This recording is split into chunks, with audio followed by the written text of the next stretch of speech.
दोस्तों नमस्कार, महतो हिंदी कथा में आपका स्वागत है। आज की कहानी है बड़े भाग मानुष तन पाया। एक सन्यासी था। सारा शहर और आसपास के गांवों में उसके आचरण की प्रसिद्धि थी। जिस ओर वो जाता लोगों के सिर आदर के साथ झुक जाया करते थे। चारों ओर श्रद्धा एवं स्तुति के सिवाय लोगों के मन में उसके लिए और कुछ नहीं था। सारा शहर अपने को धन्य मानता था कि ऐसा सन्यासी वहाँ निवास करता है।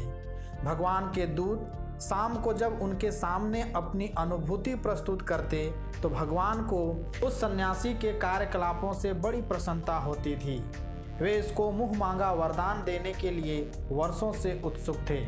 एक दिन देवदूतों के कहने पर उन्होंने उसको यह शक्ति देनी चाहिए कि वह यदि किसी बीमार का स्पर्श कर ले तो उसकी बीमारी तुरंत दूर हो जाए। किंतु उस व्यक्ति ने यह कहकर उसे अस्वीकार कर दिया कि यह काम तो भगवान का है।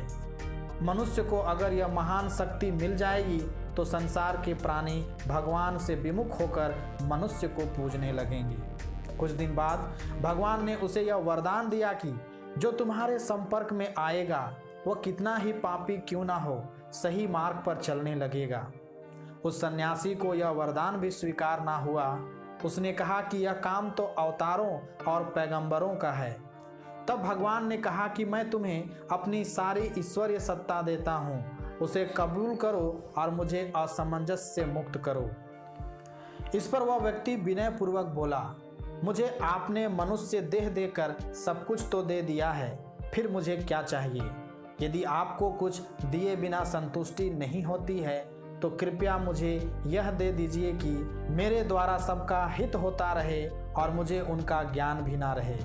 भगवान ने उसे यह वरदान देकर कहा, कोटि कोटि बरस गुजर गए, हजारों लाखों ऋषि मुनियों ने तप किए, किंतु अहंकार के दमन का ऐसा प्रयत्न किसी ने नहीं किया, बल्कि उसके ठूठ का एक खुट्टा बनाकर वहाँ एक कामधेनु को बांध दिया है।